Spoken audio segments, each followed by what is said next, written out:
Assalamualaikum Ibu. Waalaikumsalam. Ada yang bisa saya bantu Ibu? Iya Bu, ini saya mau konsultasi tentang kehamilan untuk suami saya Bu. Ini untuk leafletnya bisa dibaca.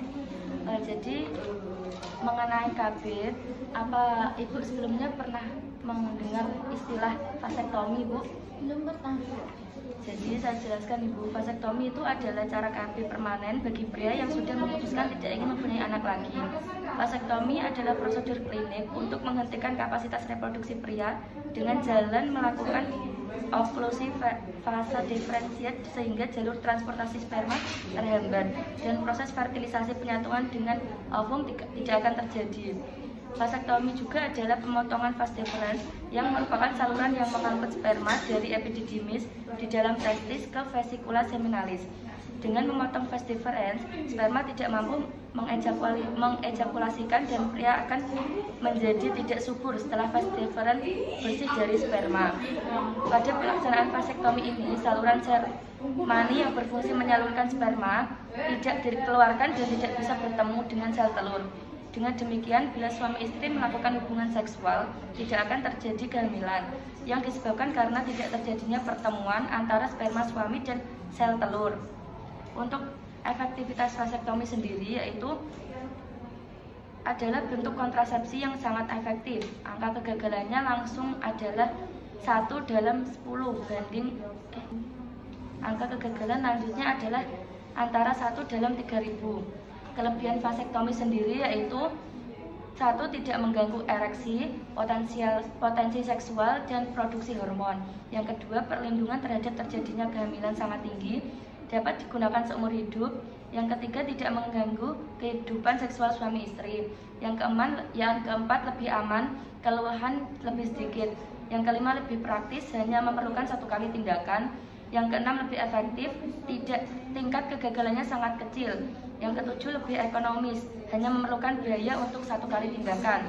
Untuk kelemahannya sendiri yaitu yang pertama harus dengan tindakan pembedahan. Yang kedua, walaupun merupakan operasi kecil, masih dimungkinkan terjadi komplikasi seperti perdarahan dan infeksi. Yang ketiga, tidak melindungi klien dari penyakit menular seksual. Yang keempat, masih harus menggunakan kondom selama 20 kali ejakulasi. Yang kelima, jika istri masih menggunakan alat kontrasepsi, disarankan tetap mempertahankan selama 2 bulan sampai 3 bulan sesudah suami menjalankan vasektomi ini.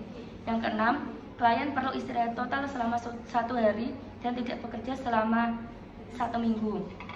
Untuk syarat-syarat vasektomi sendiri yaitu yang pertama, sudah merasa cukup jumlah anak dalam keadaan sehat.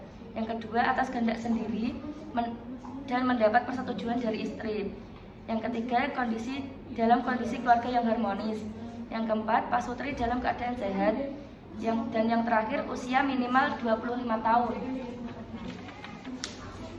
Untuk kontraindikasi vasektomi sendiri yaitu penderita hernia, penderita kencing manis, penderita kelainan pembukuan darah, penderita penyakit kulit atau jamur di daerah kemaluan, tidak tetap pendiriannya, memiliki peradangan pada buah zakar, infeksi di daerah testis atau buah zakar dan penis, hernia, varikokel atau varises pada pembuluh darah balik buah zakar membesar karena tumor, hidrokel atau penumpukan cairan pada kantong zakar, buah zakar tidak turun atau kriptokismus.